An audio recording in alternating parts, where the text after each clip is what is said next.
O que Jesus quis dizer com aquela frase? Aquele que não tiver pecado, que atire a primeira pedra. Esse texto está lá em João, capítulo 8, versículo 7. É um texto muito conhecido, mas muitas vezes a gente pode estar interpretando de forma equivocada. E eu quero trazer aqui uma visão que acredito eu ser a mais provável de acordo com aquele contexto imediato.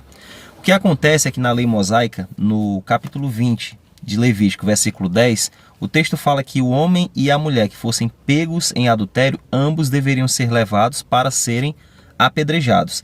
Isso não é uma lei humana, foi o próprio Deus que estabeleceu naquela época essa lei, né? Porém, para que isso acontecesse, ambos deveriam ser levados a juízo e lá eles seriam condenados, obviamente, e apedrejados. O que acontece é que os fariseus chegam diante de Jesus com uma situação totalmente diferente. Eles quiseram testar Jesus e levaram apenas a mulher.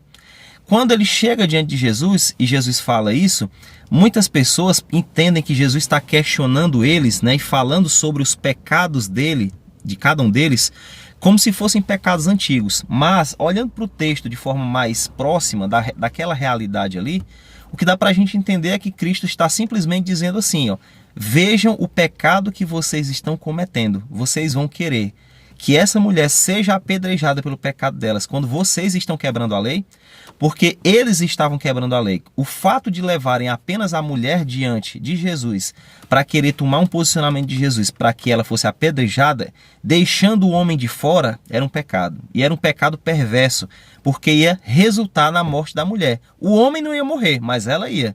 Então eles estavam muito mais preocupados em conseguir alcançar os seus objetivos perversos e atingir Cristo de alguma forma, e Cristo vem com uma contra-argumentação que se baseia literalmente na lei, e eles perceberam naquele momento que eles estavam quebrando a lei, por isso eles soltaram as pedras. Então, eu acredito que eles não fizeram a reflexão da vida pregressa deles, né, dos pecados que eles cometeram no passado, mas eles analisaram aquela fala de Cristo de forma imediata e perceberam que ali eles estavam cometendo um pecado muito sério, muito grande, porque eles estavam colocando uma mulher diante de um homem para julgá-la sem que estivesse sendo julgada da forma que a lei ordenava. Ou seja, o pecado deles era um pecado contra a lei, contra aquilo que Deus tinha estabelecido. Então, quando Jesus pede para eles fazerem essa análise da vida deles de pecado, eles já veem imediatamente que eles estão cometendo um absurdo,